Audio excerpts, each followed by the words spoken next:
अद्य प्रभृति हे लोका यूयम यूयम वयम वयम नास्ति संगतिरस्माकं युष्माकं च परस्परम त्वं तु अर्थ किंकरा सर्वे वयम तो नारायण किंकरा। तेरी मेरी दोस्ती तो कभी हो ही नहीं सकती। क्यों? क्योंकि तुम अर्थ के किंकर, हम नारायण के किंकर। अच्छा देखिए, वैष्णवों की महिमा क्या है? बहुत ज्यादा बोलने से कहेंगे बहुत ज्यादा बोलते ना, छोटी सी बात। श्रीमद् भागवत के श्लोकार्धम श्लोक पादम, आधा श्लोक या चौथाई श्लोक, ये कई रहस्य का उद्घाटन करता है। श्रीमद् भागवत में वैष्णवों के बारे में महिमा करते हुए कहा, अवैष्णवो हतो देशो।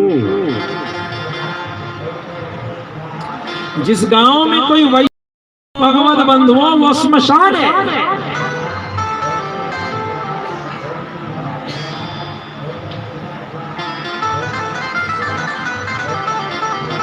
नहीं समझे? समझते हैं क्या?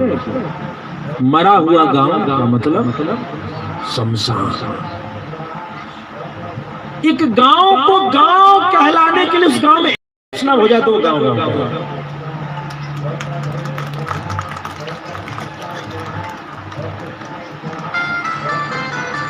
एक गांव का मुर्दा घाट कब्रिस्तान से बदल करके जीवंत गांव बनाने के लिए एक वैष्णव। अवैष्णवो हतो देशो हतम श्राद्धम अपात्रकम। कुपात्र को श्राद्ध में भोजन कराने से श्राद्ध का भी सत्यानाश होता है। कभी घर में बाप दादा का श्राद्ध कराए होंगे, हजारों लोगों को भोजन कराए।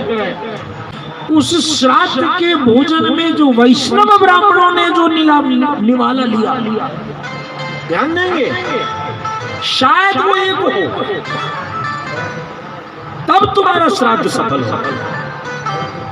तुम्हारे श्राद्ध की शुद्धि किससे होगी? जब एक वैष्णव ब्राह्मण, तभी तुम्हारा श्राद्ध पवित्र होता है। इसीलिए चतुर्लोक ग्रामीण परिवेश में लोकाचार को तो निभा ही लेते हैं, धीरे से वो मठों में, आश्रमों में, वृंदावन, अयोध्या आदि फोन करके कहते हैं, महाराज जी मेरे बाबूजी का श्राद्ध है, बरखी है, थोड़ा 10 संतों को वहां भी भोजन करा देना। यहाँ तो लोकाचार है, ओकर खैली है तो केना न खियाओ, लेकिन मेरे बाप दादा का श्राद्ध हो इसलिए वहां वैष्णवों को भोजन जरूर करें। अवैष्णवो हतो देशो हतम श्राद्धम अपात्रकम अदृढ़म च हतम ज्ञानम। यदि ज्ञान जो मेरे विद्यार्थी हैं वो जाने, अदृढ़म च हतम ज्ञानम।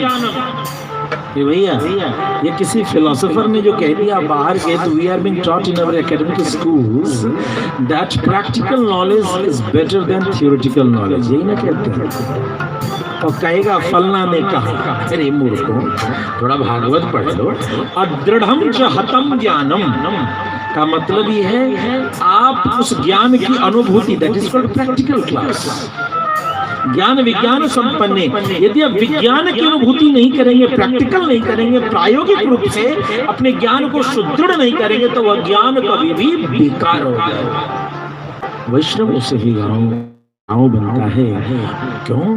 क्योंकि वैष्णव जिसकी उपासना करते हैं उसी विष्णु से यह संसार भी आता है, और उस विष्णु के तत्व के हटते ही भगवान कुछ नहीं करते।